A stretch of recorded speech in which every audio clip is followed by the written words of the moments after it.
हाँ, hello students.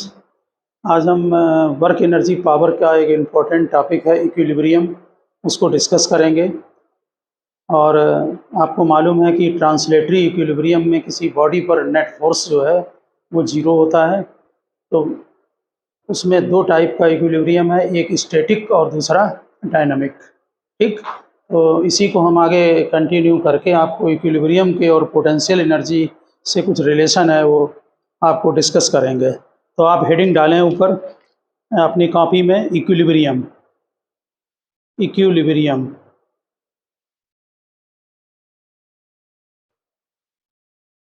लिखिए, if the body is in translatory equilibrium, if A body is in translatory equilibrium,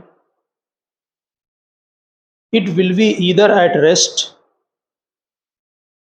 or in uniform motion।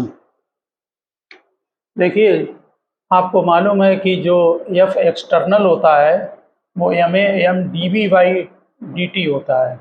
अगर किसी body पर equilibrium में है, external force zero है, तो वेलोसिटी जो है वो इधर कांस्टेंट होगी या फिर वेलोसिटी ज़ीरो भी हो सकती है। जब वेलोसिटी ज़ीरो है तो वो स्टैटिक इक्विलिब्रियम है, और जब वेलोसिटी कांस्टेंट है तो वो डायनामिक इक्विलिब्रियम है, यानी कि यूनिफॉर्म मोशन से बॉडी मूव करेगी। तो आपने लिखा है, if the body is in translatory equilibrium it will be either at rest or in uniform motion. If it is rest, then equilibrium is called static. If it is at rest, then equilibrium is called static, otherwise called dynamic equilibrium, otherwise called dynamic equilibrium। Okay, तो यहाँ पर नीचे note करें, static equilibrium can be divided into three types. Static equilibrium can be divided into three types. Number one, stable equilibrium. Number two, unstable equilibrium. और third, neutral equilibrium. Stable, unstable और neutral equilibrium। Okay, यहाँ पर एक हम basic concept जो हमने आपको इसके पहले पोटेंशियल एनर्जी और फोर्स का रिलेशन बताया है कि F = -du/dr होता है। इसका मतलब है कि अगर फोर्स ज़ीरो होगा तो जो आपकी पोटेंशियल एनर्जी होगी वो कांस्टेंट होगी, यानी इसका स्लोप जो है वो फोर्स ज़ीरो यानी स्लोप ज़ीरो होगा। उस पर्टिकुलर पॉइंट पर पोटेंशियल एनर्जी कांस्टेंट होगी।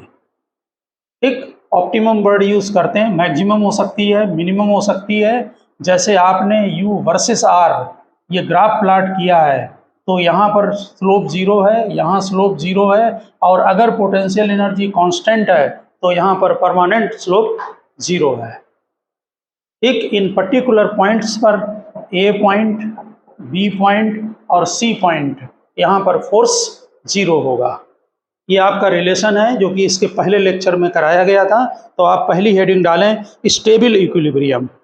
Stable equilibrium. हम इस ग्राफ को थोड़ा बड़ा सा बना के और उनके पॉइंट्स को जो है वो डिस्कस करेंगे। ग्राफ में बहुत सारे पॉइंट्स जो हैं वो हमें नोट करने हैं। तो पहली हेडिंग डालें आप, स्टेबल इक्विलिब्रियम। देखिए, स्टेबल इक्विलिब्रियम की ये पहचान है। हम अभी पॉइंट्स नोट नहीं करना, हम डिफरेंस लिखाएंगे, उसमें हम पॉइंट्स नोट करेंगे। आप यहाँ पर एक ग्राफ बना लें पोटेंशियल एनर्जी वर्सेस आर का।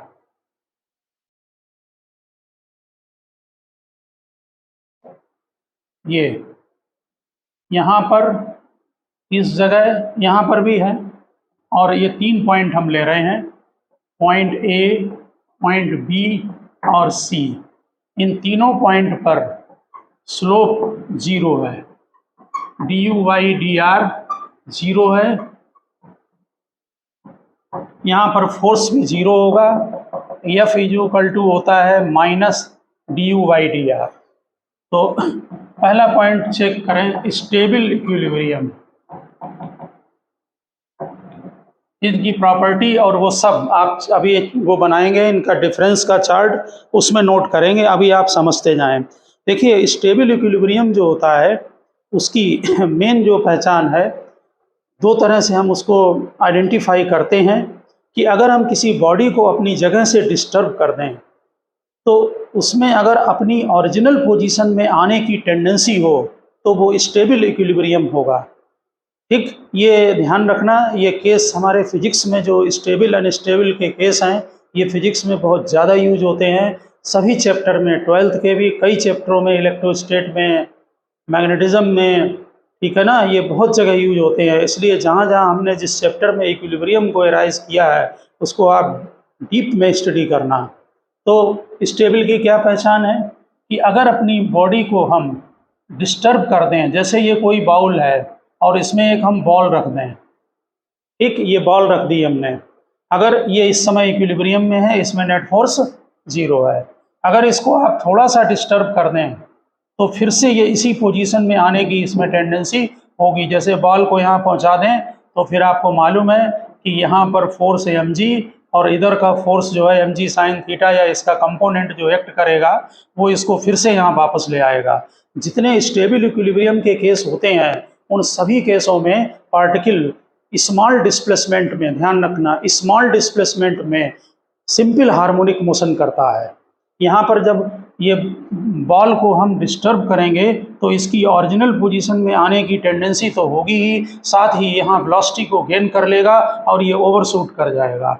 जब ये बॉल इस पोजीशन पर आएगी तो इसमें फोर्स इस तरफ को एक्ट करेगा, ठीक, जिससे कि यहाँ पर ऑसिलेट करेगी। इनके टाइम पीरियड के फार्मूले निकाले जाते हैं, जो फार्मूले हम आपको सिंपल हार्मोनिक मोशन में स्टडी कराएंगे।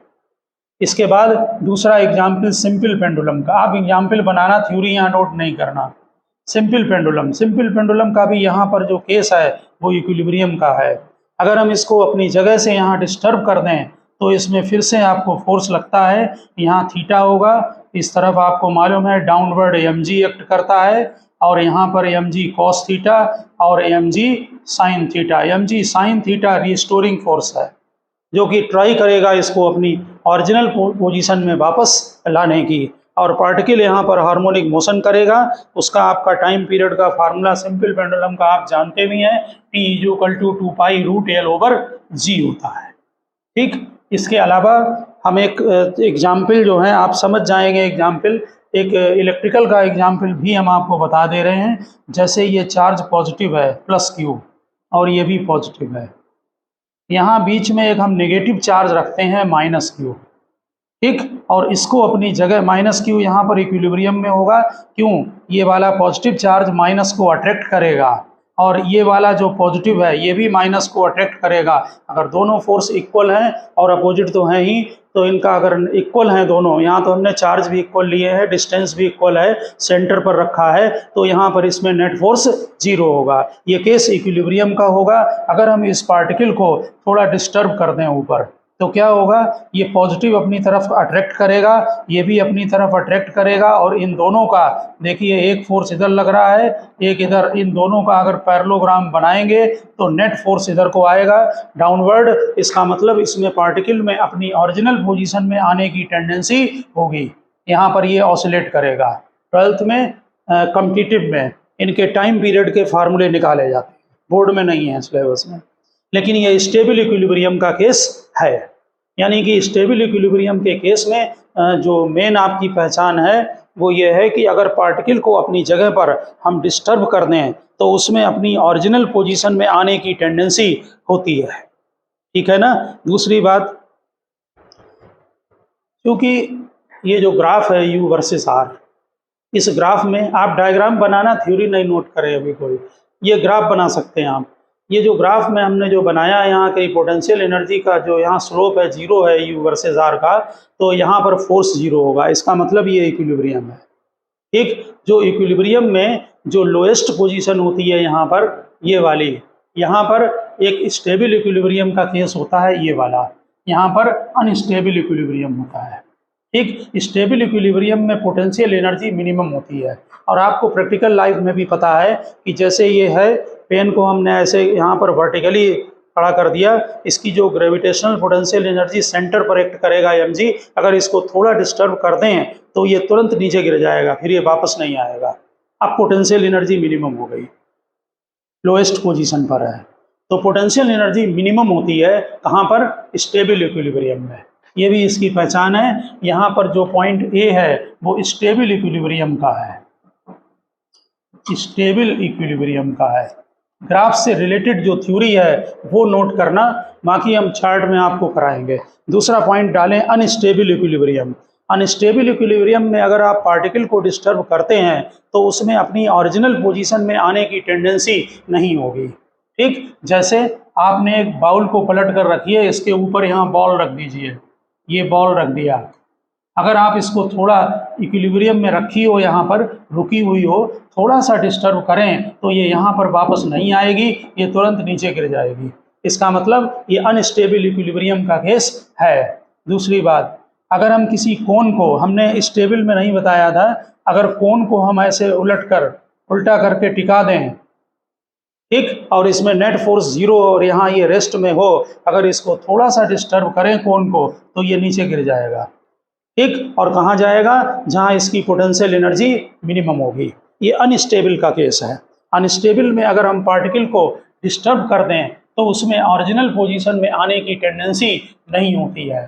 तो अनस्टेबल के हमने ये 2 डायग्राम आपको बनाए। एक डायग्राम और यहाँ पर समझ लें कि मान लीजिए ये 2 चार्ज रखे हुए हैं, पॉजिटिव चार्ज। हमने पहले जो इलेक्ट्रिकल वाला ये आपको एग्जाम्पल बताया था, उसी से रिलेटेड हम अनस्टेबल का एग्जाम्पल आपको बता रहे हैं। एक यहाँ पर ये चार्ज पॉजिटिव है, ये भी पॉजिटिव है, बीच में प्लस चार्ज रखे हैं, ये प्लस क्यू, ये प्लस क्यू, और बीच में भी प्लस क्यू रख दिया चार्ज। ए और बी पर 2 चार्ज रखे हुए हैं। ओके, यहाँ पर देखें, ये चार्ज इसको रिपेल करेगा, फोर्स इस तरफ लगेगा, बी वाला भी इसको रिपेल करेगा सेंटर वाले को, जो सेंटर पे चार्ज रखा है। ये दोनों फोर्स इक्वल और अपोजिट होंगे। अगर ये सेंटर पर है, इसमें नेट फोर्स 0 होगा। अगर हम इसको थोड़ा ऊपर डिस्टर्ब कर दें तो ये पॉजिटिव इसको रिपेल करेगा, ये भी रिपेल करेगा। अब फोर्स इस डायरेक्शन को लगेंगे, इन दोनों का रिजल्टेंट ऊपर को लगेगा, ये अपनी ओरिजिनल पोजीशन में वापस नहीं आएगा। इसका मतलब ये अनस्टेबल का केस है अगर इसको वर्टिकली डिस्टर्ब कर दें। ओके, दूसरे केस में हमने आपको दिखाया था स्टेबल का, ये अनस्टेबल इक्विलिब्रियम का केस है। इसके बाद न्यूट्रल इक्विलिब्रियम में जैसे कोई बॉल होती है और आप टेबल पर रखें, ये बॉल है, ठीक, और इस बॉल को अगर हम आप डिस्टर्ब कर दें अपनी जगह से तो इसका जो सेंटर ऑफ ग्रेविटी की जो हाइट है, ये सरफेस है, ये सरफेस है, ठीक है, और ये आपका बॉल है। इसको अगर आप डिस्टर्ब कर दो तो ये यहाँ आ गई, लेकिन इसका सेंटर अभी भी यहाँ पर है और यहाँ पर भी सेंटर इसका ठीक बीच में रहेगा। ध्यान दें बात पर, सेंटर इसका जो है वो चेंज नहीं होगा, इसमें सेंटर ऑफ ग्रेविटी चेंज नहीं होती है। यहाँ पर जो बी पॉइंट है इसमें पोटेंशियल एनर्जी मैक्सिमम है, ये अनस्टेबल इक्विलिब्रियम है, तो बी पॉइंट यहाँ पर अनस्टेबल, और यहाँ पर ये कांस्टेंट है बिल्कुल, तो सी पॉइंट यहाँ पर न्यूट्रल इक्विलिब्रियम है, न्यूट्रल इक्विलिब्रियम। तो ये बॉल वाला केस ये न्यूट्रल इक्विलिब्रियम का केस है। इसमें अगर आप बॉडी को डिस्टर्ब करते हैं तो उसकी सीजी चेंज नहीं होगी, सेंटर ऑफ ग्रेविटी चेंज नहीं होगी। तो हमने इस ग्राफ में भी आपको बता दिया, स्टेबल ए पॉइंट स्टेबल है जहाँ मिनिमम पोटेंशियल एनर्जी है, यहाँ पर मैक्सिमम होगी और यहाँ पर बिल्कुल कांस्टेंट होती है। ठीक, ए बी सी हमने 3 पॉइंट ये डिस्कस कर दिए हैं, ये ग्राफ में आप नोट कर दें, उसके नीचे नोट कर दें स्टेबल, अनस्टेबल और न्यूट्रल इक्विलिब्रियम। इसके बाद आप डिफरेंस नोट करें, अब आप उसी में ये हम सारे पॉइंट आपको नोट कराएंगे।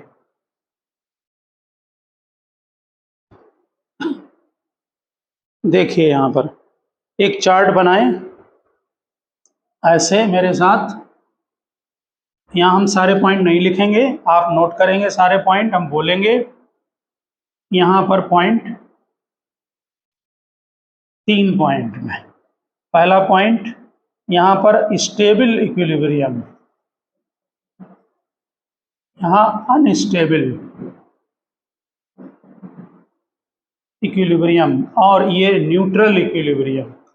अभी तक जो हमने आपको बताया था वो आपके एग्जाम्पल थे। अब हम इनकी डिफिनीशन और डिफरेंस एक साथ यहाँ पर नोट कराते हैं आपको। तो नोट करें आप फर्स्ट पॉइंट, तीनों ही केस में एफ एक्सटर्नल जीरो होगा, E X T, F external zero, यहाँ पर भी जीरो और यहाँ पर भी जीरो। सेकंड, एफ एक्सटर्नल तीनों ही केस में जीरो होगा, तीनों ही केस में slope d you by D r zero होगा, d you by D r zero, क्योंकि फोर्स जीरो है। ठीक, इसलिए ये आपका यहाँ पर तीनों ही केस में ये चीज़ जीरो आएगी। ठीक, हाँ, यहाँ पर जो लोग मैक्सिमा और मिनिमा जानते हैं वो इस बात को ध्यान रखें कि जो मैक्सिमा का जहाँ पर केस होता है ये आपका अनस्टेबल इक्विलिब्रियम का केस है, बी पॉइंट। ठीक, यहाँ पर जो डबल डेरिवेटिव होता है ये मैक्सिमा है, ये मिनिमा है। ठीक, यहाँ पर जो डबल डेरिवेटिव है वो नेगेटिव होता है। मैथ का जो हमारा थर्ड और फोर्थ लेक्चर है उसमें हमने डबल डेरिवेटिव को समझाया है। जिन लोगों के पास मैथ है वो मैक्सिमा और मिनिमा को जानते हैं, लेकिन फिर भी यहाँ थोड़ा सा समझ लें, हम फिर आपको रिपीट कराते हैं कि बी के पहले स्लोप पॉजिटिव है, यहाँ पर स्लोप चेक करें पॉजिटिव है, यहाँ स्लोप जीरो है और यहाँ स्लोप नेगेटिव है। मैक्सिमा के दो टेस्ट होते हैं, एक सिंगल डेरिवेटिव टेस्ट, एक double derivative test. Single derivative test में जहाँ मैक्सिमम पॉइंट होगा उसके पहले स्लोप पॉजिटिव होगा और उसके बाद स्लोप नेगेटिव होगा। ठीक, डिफरेंस में आप लिख सकते हैं, लेकिन यहाँ पर ध्यान देना जो स्लोप है वो डिक्रीज हो रहा है। यहाँ स्लोप पॉजिटिव, यहाँ जीरो, यहाँ नेगेटिव, तो स्लोप क्या हो रहा है, डिक्रीज हो रहा है। इसलिए जो D you by D X है वो विद रिस्पेक्ट टू एक्स या D you by D R with respect to R decrease हो रहा है, इसलिए डबल डेरिवेटिव नेगेटिव। तो थर्ड पॉइंट, जहाँ स्टेबल इक्विलिब्रियम ये अनस्टेबल का है, ये वाला केस। ठीक, क्योंकि यहाँ पोटेंशियल एनर्जी मैक्सिमम है, यहाँ पर डबल डेरिवेटिव नेगेटिव होगा और यहाँ पर डबल डेरिवेटिव पॉजिटिव होगा। तो डबल डेरिवेटिव यानी d2r अपॉन dr2 यहाँ पर पॉजिटिव और यहाँ पर इस जगह पर अनस्टेबल इक्विलिब्रियम में डबल डेरिवेटिव नेगेटिव होगा और यहाँ पर डबल डेरिवेटिव जीरो होगा। ये थोड़ा मैथमेटिकल पॉइंट है, आप इसमें यहाँ पर ध्यान रखना है इसको। ठीक है ना, सिंगल डेरिवेटिव टेस्ट वाली बात भी हमने बता दी है, आप ग्राफ में भी नोट कर सकते हैं इसको या ऐसे ही इसको ध्यान रखें। अब आप थर्ड पॉइंट के बाद फोर्थ पॉइंट नोट करें। जिन लोगों ने 11th में हैं जो लोग और जिन्हें ये मैथ का लेवल नहीं आता है, वो थर्ड और फोर्थ लेक्चर में हमने जो मैथमेटिक्स फॉर फिजिक्स है उसमें डिटेल में मैक्सिमा और मिनिमा का थर्ड में डिस्कशन किया है, उसको आप ज़रूर देखें, वहाँ समझाया है डबल डेरिवेटिव को। ओके, ज़रा लिखें फोर्थ पॉइंट का में स्टेबल में लिखें, स्टेबल में लिखिए when displaced slightly from its equilibrium position, when displaced slightly from its equilibrium position a net restoring force starts acting, a net restoring force starts acting on the body which has a tendency to bring the body back to its equilibrium position। आपने देखा होगा कि stable में अगर हम किसी body को disturb कर दें तो एक रिस्टोरिंग फोर्स क्रिएट होता है जो कि बॉडी को अपनी ओरिजिनल पोजीशन में लाने की टेंडेंसी रखता है। फिर स्टेटमेंट बोल रहे हैं, when displaced slightly from its equilibrium position a net restoring force starts acting on the body which has a tendency to bring the body back to its equilibrium position. अब आप unstable में note करें, when displaced slightly from its equilibrium position, when displaced slightly from its equilibrium position, a net force starts acting on the body which moves the body in the direction of displacement। वो वापस नहीं लाएगा। कहाँ move करेगा? In the direction of displacement, जिधर displace किया उधरी को बॉडी चली जाएगी। Which moves the body in the direction of displacement और away from the equilibrium position, और away from the equilibrium position. अब लिखें न्यूट्रल में, when displaced slightly from its equilibrium position, when displaced slightly from its equilibrium position, body has neither the tendency to come back to original position nor to move away from the original position। न तो उसकी वापस आने की tendency होगी, न दूर जाने की, आगे जाके कहीं पर भी रुक जाएगा। ठीक, क्या लिखा फिर नोट करें। थर्ड पॉइंट में न्यूट्रल के इस यहाँ पर न्यूट्रल में fourth point, when displaced slightly from its equilibrium position body has neither the tendency to come back to original position nor to move away from the original position. अब next point note करें, fifth point, stable में note करें। Stable में potential energy in equilibrium position is minimum, potential energy in equilibrium position is minimum as compared to its neighboring point, as compared to its neighboring point।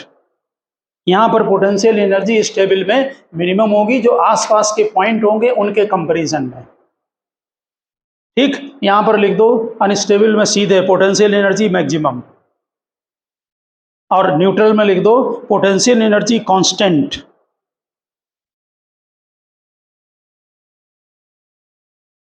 Potential energy constant. ठीक, बस एक point और note करें, 6 point होगा नीचे। Stable में note करें, when displaced from its equilibrium position centre of gravity of the body goes up, centre of gravity of the body goes up.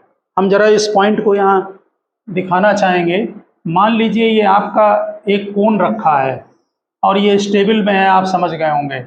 इसका सीजी यहाँ पर एक्ट कर रहा है। अगर आप इसको थोड़ा डिस्टर्ब करेंगे तो सीजी ऊपर जाएगा थोड़ा सा, फिर छोड़ देंगे, फिर वापस आ जाएगा यहीं पर।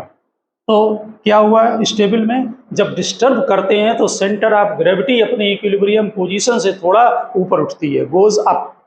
लिखें पॉइंट को, when displaced from equilibrium position centre of gravity of the body goes up.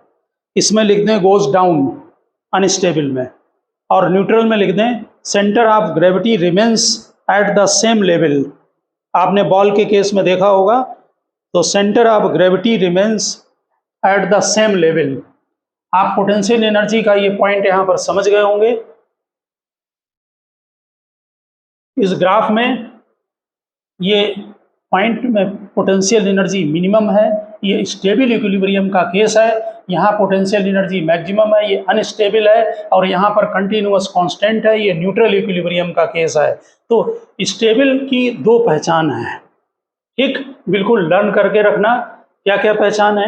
एक तो पोटेंशियल एनर्जी मिनिमम होती है, दूसरी उसकी पहचान है कि अगर हम अपने उस पार्टिकल को डिस्टर्ब कर दें इक्विलिब्रियम पोजीशन से तो उसमें ओरिजिनल पोजीशन में आने की टेंडेंसी होती है। ठीक, अनस्टेबल में अपनी ओरिजिनल पोजीशन में वापस नहीं आएगा। आप कई सारे एग्जाम्पल से ये पॉइंट को अच्छी तरह से समझ गए होंगे। ठीक, एक बहुत छोटा सा क्वेश्चन इससे रिलेटेड में आपको बताते हैं, और बहुत इंटरेस्टिंग क्वेश्चन है इसका। हमने ये एक ग्राफ बनाया है, force versus displacement x, force versus displacement x, ये ग्राफ बना रखा है। यहाँ पर ये पॉइंट ए और बी पॉइंट, 2 पॉइंट लीजिए, क्वेश्चन डालकर लिखना। यहाँ आपको बताना है ए और बी पर नेट फोर्स 0 है। ग्राफ में देखें, पॉइंट ए और पॉइंट बी पर नेट फोर्स 0 है। क्लियर है बिल्कुल। ठीक, तो पता करना है कि यहाँ ये 0 है तो इसका मतलब इक्विलिब्रियम होगा। ए और बी में पता करना है कि इक्विलिब्रियम स्टेबल है या अनस्टेबल है। देखिए, अगर आप ए पॉइंट पर जहाँ नेट फोर्स 0 है पार्टिकल को राइट में डिस्प्लेस कर दें, ये वर्सेस एक्स है, अगर राइट में डिस्प्लेस किया तो फोर्स, ध्यान दें, फोर्स पॉजिटिव है ऊपर, क्योंकि ग्राफ ऊपर है, फोर्स पॉजिटिव है। फोर्स पॉजिटिव का मतलब होता है कि फोर्स राइट को लग रहा है। जैसे यहाँ पर है कोई पार्टिकल ए पर और हमने राइट को डिस्टर्ब किया तो फोर्स भी राइट को लग रहा है, क्योंकि फोर्स पॉजिटिव है। ठीक, इसका मतलब ये पार्टिकल अपनी ओरिजिनल पोजीशन में वापस नहीं आएगा। तो पॉइंट ए अनस्टेबल इक्विलिब्रियम है, अनस्टेबल इक्विलिब्रियम। अब पॉइंट बी पर चेक करें। पॉइंट बी पर जो है, अगर हम पार्टिकल को डिस्प्लेस करते हैं बी पॉइंट पर, राइट में करो डिस्प्लेस, इधर हम डिस्प्लेस कर रहे हैं, तो फोर्स देखें ध्यान से, हमने डॉट करके दिखाया है, फोर्स नेगेटिव है। फोर्स नेगेटिव का मतलब है आप राइट को डिस्टर्ब करते हैं, फोर्स इधर लग रहा है, इसका मतलब वापस आने की टेंडेंसी है। तो बी पॉइंट पर स्टेबल इक्विलिब्रियम है। बहुत अच्छा छोटा सा क्वेश्चन है, ध्यान रखना है, यहाँ ध्यान रखना। अनस्टेबल में स्लोप पॉजिटिव होता है और ये स्टेबल इक्विलिब्रियम वाले में स्लोप नेगेटिव आता है, फोर्स वर्सेस एक्स ग्राफ में। तो किसी फोर्स वर्सेस एक्स ग्राफ में अगर फोर्स की लाइन एक्स एक्सिस को कट कर रही है तो आप उस पॉइंट को देखकर बता सकते हैं कि वो स्टेबल है या अनस्टेबल है। तो ध्यान रखना आप इक्विलिब्रियम के स्टेबल और अनस्टेबल के केस को। नेक्स्ट आप हेडिंग डालें पावर। नेक्स्ट हेडिंग डालें पावर। पावर आपको मालूम रेट ऑफ डूइंग वर्क होता है। लिखिए, power of a body is defined, power of a body is defined as the rate at which body can do the work, rate at which body can do the work. यानी power क्या है? Power is the rate of doing work. तो power में अगर आप average formula लेते हैं तो वही वर्क अपॉन टाइम है पावर का। पावर जो है delta W upon delta T, average power. और अगर पावर इंस्टेंटेनियस लेते हैं, हम इंस्टेंटेनियस को सीधे पी लिखते हैं, तो D W by d T. ठीक है, rate of doing work, rate of doing work. ठीक, इसको अगर आप यहाँ पर ध्यान दें, क्रॉस मल्टीप्लाई करते हैं, इसमें कई फार्मूले बना करते हैं कि देखिए, अगर आप इसको क्रॉस मल्टीप्लाई करते हैं तो D W is equal to P D T, यानी कि नेट वर्क डन। अगर पावर आपको मालूम है तो इसको इंटीग्रेट करके आप निकाल सकते हैं वेरिएबल केस में। ठीक, दूसरा यहाँ पर एक फोर्स इंटू वेलोसिटी भी बनेगा। Power D W by d T है और वर्क डन आपको मालूम है कि फोर्स इंटू डिस्प्लेसमेंट है। तो पावर जो है यहाँ पर वैल्यू पुटअप कर दें, फोर्स इंटू डिस्प्लेसमेंट। ठीक, एफ डी कॉस थीटा। अगर एक ही डायरेक्शन को है तो आप थीटा यहाँ पर 0 ले सकते हैं। और जो आपने यहाँ डिस्टेंस लिया, यहाँ डिस्टेंस को हम r लिख दे रहे हैं क्योंकि d यहाँ पर डिफरेंशिएशन का लिखा हुआ है। तो यहाँ पर फोर्स अगर आपका कांस्टेंट है तो केवल d r by d t बचता है। ठीक, into d r by d t, और d r by d t क्या होगा? वेलोसिटी होगा। इसका मतलब पावर फोर्स इंटू वेलोसिटी का डॉट प्रोडक्ट भी है। पावर जो है वो फोर्स इंटू वेलोसिटी का डॉट प्रोडक्ट भी है। वर्क को लिख सकते हैं फोर्स इंटू डिस्प्लेसमेंट या एफ बी कॉस थीटा। ठीक है ना। पावर जो है उसकी यूनिट भी चेक कर लें। एक बात और ध्यान रखना, ये जो आपने यहाँ निकाला है ये work done P D t, और नेट वर्क डन क्या होता है? चेंज इन काइनेटिक एनर्जी के एफ माइनस के आई। इसका भी यूज कर सकते हैं वर्क डन निकाल कर। यूनिट लिख दें। पावर की जनरल यूनिट वाट है। वाट आपको मालूम 1 जूल पर सेकंड है। जनरल यूनिट वाट, वाट आपका 1 जूल पर सेकंड है। इसके अलावा हॉर्स पावर यूज होती है। हॉर्स पावर 746 वाट 1 HP। बहुत कन्वर्जन होता है 746 वाट हॉर्स पावर में। 1 वाट 1 जूल पर सेकंड है, इसी को आप 10⁻⁷ अर्ज पर सेकंड भी लिख सकते हैं, क्योंकि 1 जूल आपको मालूम है 10⁷ अर्ज के इक्वल होता है, तो 10⁷ अर्ज पर सेकंड भी आप नोट कर सकते हैं। ठीक, इसके अलावा एक पॉइंट और नोट कर देना, कहीं पर अगर rate of loss of mechanical energy by friction आए, rate of loss of mechanical energy by friction से लॉस होगा मैकेनिकल एनर्जी का, वेलोसिटी धीरे धीरे डाउन हो जाती है। अगर उसका रेट पूछा जाए तो वो पावर इक्वल टू लिखना, power developed by friction, rate of loss of mechanical energy by friction is equal to power developed by friction, फिर लगाएं इक्वल टू का sign, friction into velocity, friction into velocity. ठीक, एक point और note करें, mass energy equivalence. देखिए जो universe है अपना, उसमें दो से बना हुआ मानते हैं, मिलकर बना है। एक तो आपका मास है यानी कि मटेरियल बॉडी, मटेरियल पार्टिकल, और दूसरा एनर्जी। ठीक, universe is made of two great entity, mass and energy. Mass और एनर्जी एक दूसरे में कन्वर्ट हो जाते हैं, आपको मालूम भी है, बेसिक में इक्वेशन पढ़ रखी है। ठीक, आइंस्टीन की जो रिलेटिविटी की इक्वेशन E=mc² है, सॉरी। ठीक, तो एनर्जी को मास में आप कन्वर्ट कर सकते हैं, और इस फार्मूला से मास भी एनर्जी में कन्वर्ट होता है, एनर्जी भी मास। ठीक, तो यहाँ पर नोट करें, energy can be transferred into mass and mass can be transferred into energy, energy can be transferred into mass and mass can be transferred into energy by equation E=mc²। जो सन से energy आती है, जो other star से आती है, उसमें मास का ही कन्वर्जन होता है एनर्जी में। नीचे नोट कर लें, according to quantum physics mass and energy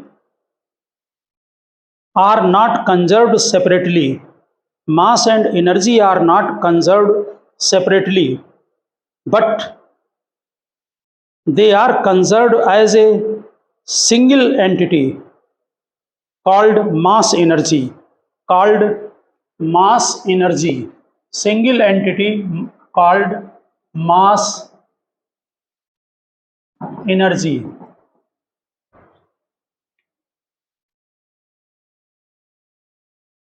लिखिए, most of the energy in the universe is received from sun and other stars on account of conversion of mass into energy। Most of the energy in the universe is received from sun and the other stars on account of conversion of mass into energy। ज़्यादातर energy universe की जो है वो मास का ही conversion हो रहा है। Quantum physics में आप इनकी इक्वेशन जो हैं वो पढ़ेंगे, जो न्यूक्लियर रिएक्शन वगैरह हैं उनकी इक्वेशन में। ठीक है ना। अब आप नेक्स्ट हेडिंग डालें, मोमेंटम को आप पहले भी करा चुके हैं। यहाँ पर एक टॉपिक मोमेंटम से रिलेटेड था आपका कॉलिजन का, ये वो स्टार्ट हो रहा है, इसलिए यहाँ पर आप पहले मोमेंटम नोट करें थोड़ा सा। देखिए, momentum of a moving particle पहले भी लिख चुके हैं और फिर नोट करें। Momentum of a moving particle is the impulse received to bring the particle from rest to the present state of motion। Momentum of a moving particle is the impulse received to bring the impulse required to bring the particle from rest to the present state of motion। Momentum of a moving particle is the impulse required to bring the particle from rest to the present state of motion। आपने वहाँ पर prove किया है कि impulse is equal to change in momentum होता है। अगर initial momentum 0 है तो फाइनल मोमेंटम इम्पल्स के इक्वल हो गया।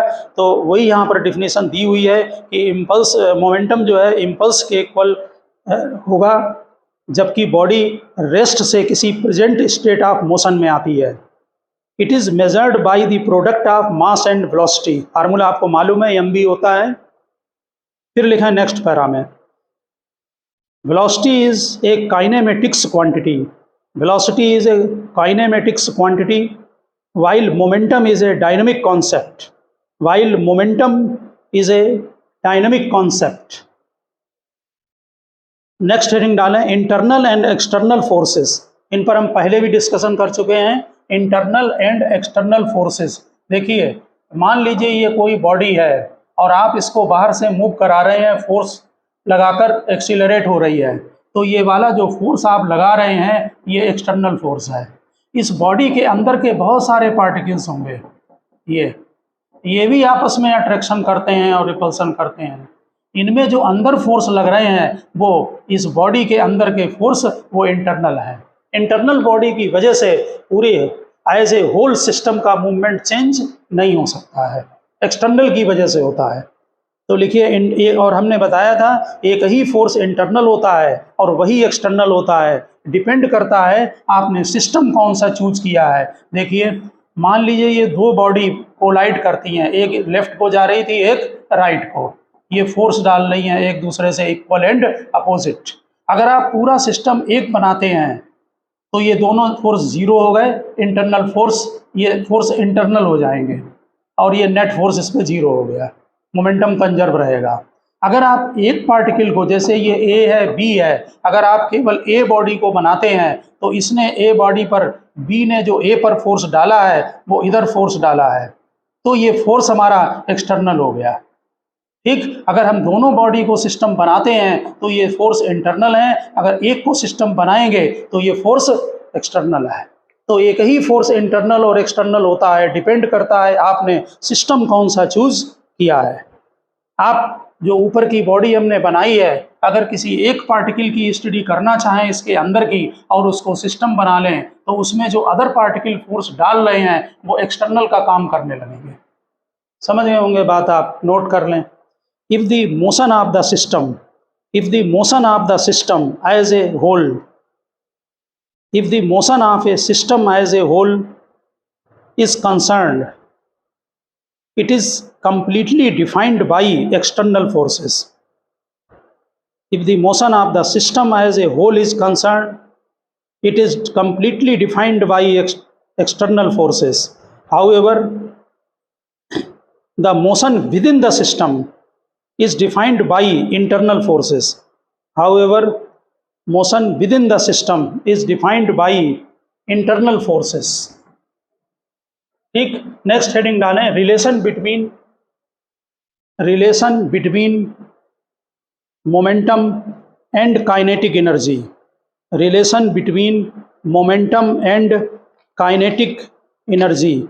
देखिए आपको अच्छी तरह से मालूम है कि मोमेंटम का फार्मूला मास इनटू वेलोसिटी है और काइनेटिक एनर्जी का फार्मूला हाफ mv² है। इसमें मास का एक और मल्टीप्लिकेशन कर दें न्यूमरेटर और डेनोमिनेटर में तो k = बन गया p²/2m।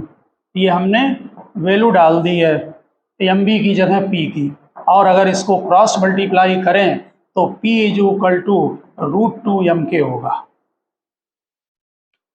P √2mk। तो ये रिलेशन बन गया आपका, दोनों हैं, इससे भी कर सकते हैं क्वेश्चन और उससे भी, जहाँ जैसी रिक्वायरमेंट होगी। Relation between momentum and kinetic energy. अब हम इसमें आपको जो हम कुछ क्वेश्चन आपको कराना चाहेंगे और बहुत इंपॉर्टेंट क्वेश्चन है 11th के लिए, आप उनको नोट करें। देखिए, if momentum increases by 25%, if momentum increases by 25%, then find the percentage increase in kinetic energy। Momentum को 25% इंक्रीज कर दिया तो काइनेटिक एनर्जी में कितना इंक्रीज परसेंटेज में होगा। हाँ, इसमें एक बात याद रखना पेपरों में, बाई और टू, जैसे किसी बॉडी का मोमेंटम p है और इंक्रीजेस टू टाइम्स तो p से 2p हो गया, इंक्रीजेस बाई 2 टाइम्स तो 3p होगा। पहले p था फिर 2p इंक्रीज कर दिया, फाइनल कितना हो गया 3p। न्यूमेरिकल लगाते समय बाई और 2 इनमें डिफरेंस को अच्छी तरह से ध्यान रखना। तो इसमें क्या किया आपने, इनिशियल मोमेंटम p था और मोमेंटम को 25% इंक्रीज कर दिया।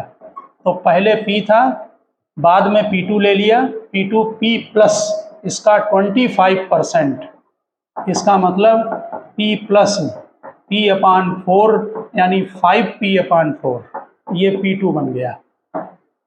ठीक, अब परसेंटेज चेंज निकालना है काइनेटिक में, तो परसेंटेज हमेशा ध्यान रखना change upon original, final minus initial, ठीक, और अपॉन ओरिजिनल यानी K1, इसमें 100 मल्टीप्लाई करें, ये परसेंटेज चेंज आएगा काइनेटिक में। अब मोमेंटम क्योंकि हमें दिया हुआ है तो K और मोमेंटम का रिलेशन ध्यान रखना है। K क्या है, p²/2m, अभी फार्मूला लिखा था K = p²/2m, इसमें 1 लगा दें, यहाँ भी 1 लगा दें, मास सेम होगा K2 p²/2m, और इन दोनों की वैल्यू यहाँ पर पुटअप कर दें। तो K2 है p²/2m, ये p1²/2m divided by p1²/2m into 100, 2m cancel हो गया, p2² माइनस p1²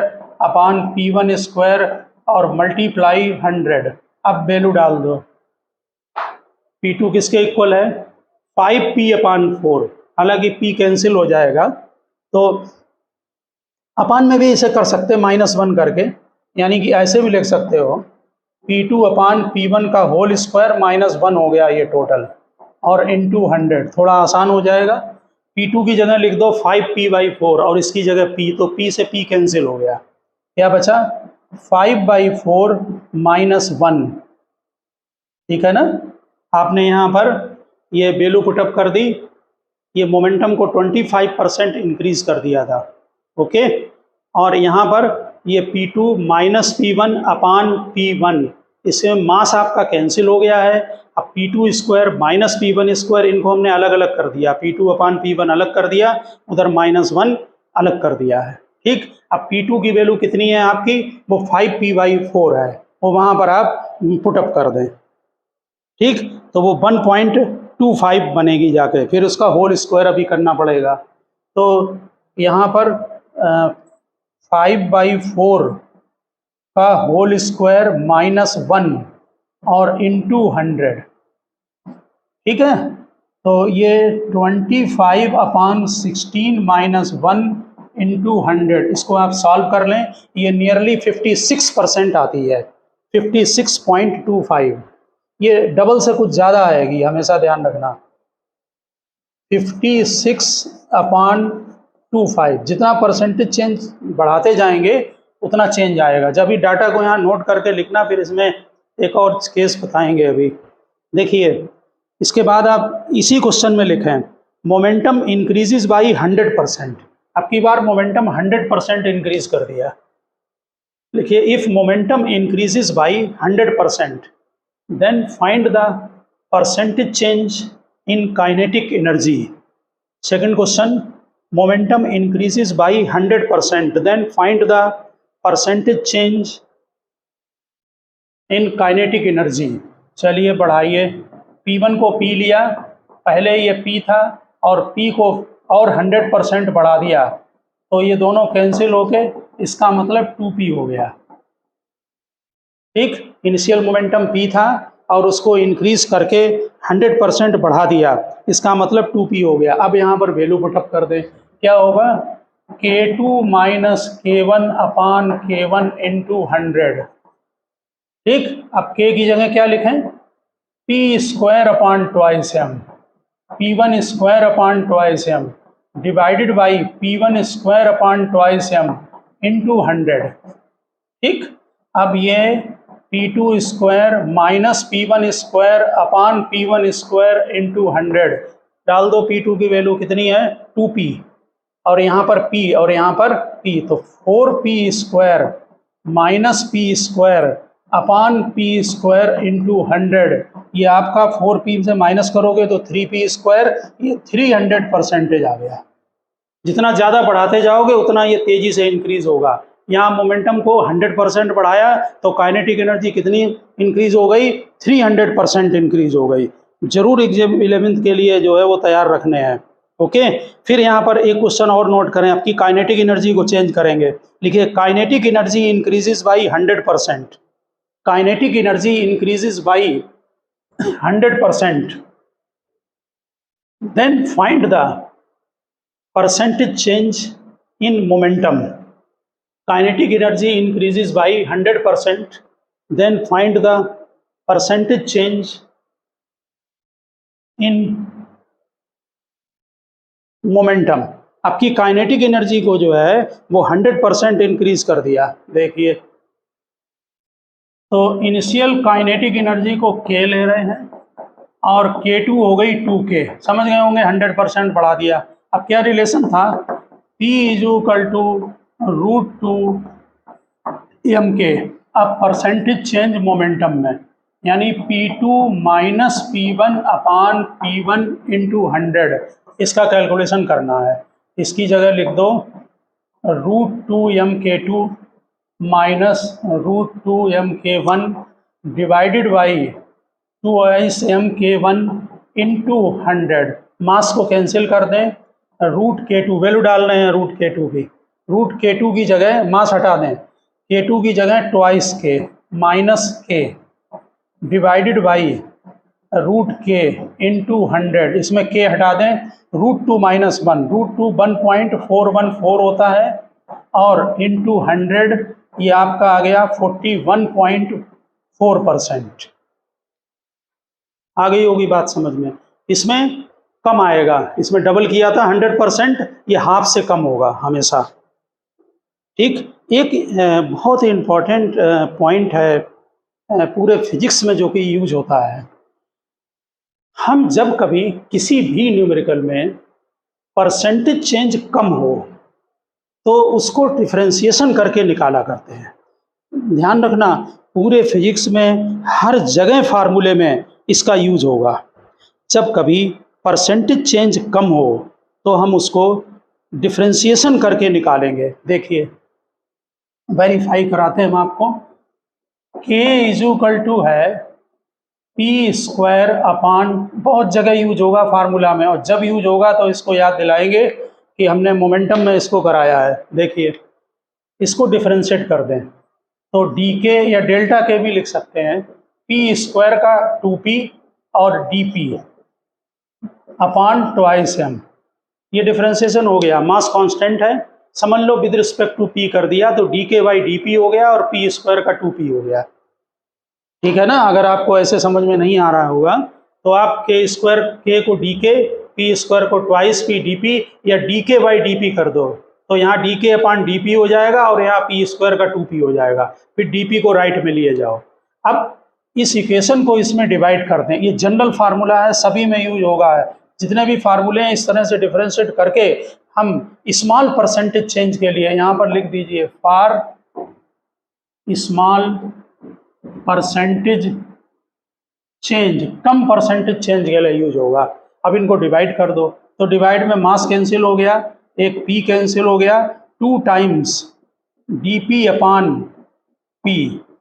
इसका मतलब है अगर स्मॉल परसेंटेज चेंज मोमेंटम में होता है तो इसमें 2 टाइम्स मल्टीप्लाई कर दो, काइनेटिक में आ जाएगा। जैसे अगर एग्जाम में आए कि 1% चेंज मोमेंटम में, परसेंटेज इसमें मल्टीप्लाई कर लें, हमने किया नहीं है।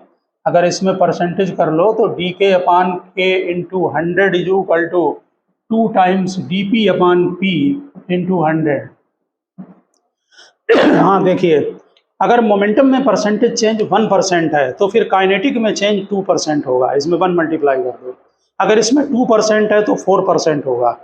अब मेरी बात को ध्यान से सुनना, अगर आप इसमें 10% रख देंगे तो ये आंसर देगा 20, लेकिन अगर आप एग्जैक्ट निकालेंगे, अभी मेथड जो लगाया था हम लोगों ने, तो वो 21 पॉइंट समथिंग आता है। थोड़ा समझने की कोशिश करना, अगर इसको 10% लें तो यहाँ 20 आएगा, लेकिन अगर एग्जैक्ट निकालें, ये अप्रॉक्सीमेट देता है, ठीक है ना, कम परसेंटेज के लिए ठीक दे देगा, ज़्यादा वेरिएशन नहीं आएगा। अगर 1% में डायरेक्ट निकालेंगे तो वहाँ पर भी वो नियरली 2 आएगा, 2.00 समथिंग करके कुछ आएगा, ठीक है। तो 10% में थोड़ा वेरिएशन ज़्यादा हो गया, 10 में अगर लेंगे तो वो 21 पॉइंट समथिंग आता है और यहाँ पर 20 आता है, ठीक है ना। तो समझ गए होंगे, कम परसेंटेज के लिए आप इसका यूज कर सकते हैं। अगर 1% है तो डायरेक्ट रख दें, आपकी वैल्यू निकल आएगी। समझ गया ना बात को। तो ओके स्टूडेंट, हमने आज आपको जो है वो इक्विलिब्रियम का थोड़ा फास्ट कराया है, नोट कर लेना केस, इक्विलिब्रियम केस इंपॉर्टेंट है। पावर का फार्मूला बता दिया और काइनेटिक एनर्जी और मोमेंटम का रिलेशन और उस पर परसेंटेज चेंज के क्वेश्चन बता दिए हैं। ओके, मिलते हैं नेक्स्ट लेक्चर में, आगे कॉलिजन या न्यूमेरिकल को डिस्कशन करेंगे। ओके।